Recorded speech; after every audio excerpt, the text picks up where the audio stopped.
Welcome back in. Well, as you guys can see, we are joined by some very special guests here in the studio. It's time to put some respect on the Division III NorCal State champions, the Roseville baseball team representing here on the show. Thank you guys so much for being here. We appreciate it. The Tigers are fresh off of winning a NorCal State championship for the first time in program history. They celebrated at Red Robin last night because that's what champions do. Before we get to that, just the excitement, the emotion of when that final out went through and you guys realized, oh my goodness, we just did this. We won. I mean, it was awesome to just be able, to position we were last year, right? We fell short. And this year being able to finish the goal was awesome. And I think it's just a testament to how hard these boys worked every single day, and being able to finish the job, not only for the boys that were part of it, but just for the city of Roseville, right? The amount of support they've given us through this run was awesome, and just being able to celebrate with the team and the families involved was really special. Last year left a sour taste in our mouths. It was definitely a lot of motivation to get back there this year and get a win this year. So it was a great feeling when the final out was made yesterday. Yeah, just stayed hungry since summer. I just still had that sour taste in my mouth, and I started that game. I never liked losing that game. So since the beginning of the year, I mean, we all gel really well. We've all grown up with each other, so I think that's a very big role of how we play so well. So yeah. Oh, the guy to my right, Ethan, you were having a fastball, topping out at 97 miles an hour, a Vanderbilt commit as well. If you know anything about SEC baseball, this is high-level stuff. How would you describe your game as well as the pitching staff that helped you get to this point? Yeah, my pitching staff is great here at Roseville. Me, Dusty, and Tyler, it's kind of like an iron sharpens iron situation. We all feed off each other, and we're all pushing each other so we can become better every day. Coach, you were mentioning, too, that you have obviously good baseball players, but this is a team full of academic weapons as well. Can you just speak to the team GPA and why that's important for these guys? Yeah, I mean, it's a credit to our school. I feel like our school's done an awesome job. We have one of the most awesome principals, Ashley Sarin. She's involved every single day. And just the teachers, right? I think the amount of work they've put in with these student athletes. We were able to obtain another banner as well, which was the highest GPA for baseball teams amongst the section in the Sac Joaquin section with a 3.67 GPA, which was, obviously the baseball banners were awesome, but I think most importantly that academic banner might have been the best one. Now, I look around all the jerseys. There's Roseville across the chest. You guys represent the oldest high school in Roseville. It was established over 100 years ago.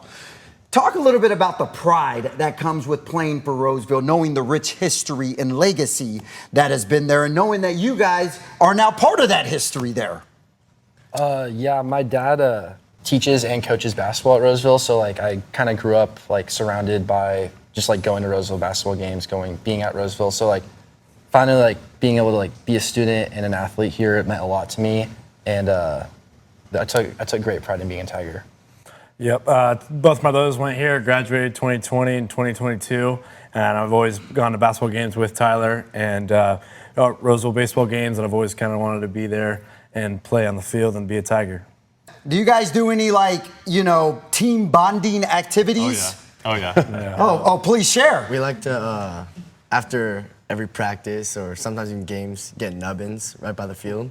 Wait, if you say get nubbins? Shout out nubbins. What is a nubbin? So it's like a little local spot in downtown Roseville that's been around, I don't know, for a long time, and it's really, really good food. So if you've never been, definitely try nubbins. Well, to everyone out there listening, if you go to nubbins, tell them the Roseville baseball team sent you. So I'm just curious to any younger athletes out there who want to have a high GPA and excel on the mound, how the heck do you guys get it done and balance that stuff? You just got to hold yourself accountable. Make sure your priorities are straight with school. School always comes first, student athlete, and then, getting it done at practice and then focusing on what's next in school. So. Got a question for the two seniors here. You obviously had a phenomenal season overall, 30-win season, and there has been success with this program in years past, but how was getting so close in years past helpful in order to get it over the top this year in your final season? Yeah, we know, like last year was really good experience for us, and like we were really experienced going into playoffs this year, so like we knew what to do, we knew like how to do it, so like we just took it one day at a time and won every game in playoffs. There you go. Yep. Well, clearly I handled y'all business. Now, you talked about what you guys do after practices sometimes and whatnot. Do you guys do anything before games to loosen up, to get hype, and all that stuff? And if so, I see the smile, so please share.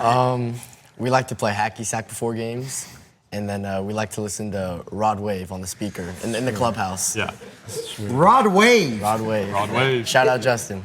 Oh, Justin. Okay, I didn't know if that was Eli's choice. No. Okay, that's all of them. And then, I want to come to you, Eli, because you're someone who has truly implemented a great culture into this program as far as excelling in the classroom, excelling on the field, high character athletes and whatnot. What gives you the most pride and joy about coaching these guys day after day and doing the phenomenal job that you're doing? Yeah, I mean, I think what's going to give me the most pride is, I think 5-10 years from now, right, seeing where they go in life. I think baseball, it's an awesome sport that, some have a privilege to play, but just seeing them succeed in life, right, that's something that connected me with baseball was the life lessons I've learned throughout my career, right, and how I'm able to apply it now. So just being able to kind of pass the torch and stuff I've learned for my career to be able to kind of help and guide them. So yeah, I think that would be the biggest thing is just 5-10 years from now, right, seeing where all of these young men, are at in life and be able to just be a resource for them, beyond high school. Well, guys, congratulations to you. We're very proud of you guys for what you achieved, not just on the field, but in the classroom. 3.67, my goodness. I never sniffed the 3.67 when I was in high school. So congratulations to you guys getting the job done. Congratulations to you, Coach Eli. Really proud of what you guys accomplished. Thank you. Thank you. Absolutely. Yeah, you guys can clap. Yes. Our wonderful studio audience back there. Absolutely. We'll clap for you too as well. All right, guys. Well, best of luck to you. And this is what we have coming up next right here on Toyota Sports Extra. Hold for pad. All right. He's got a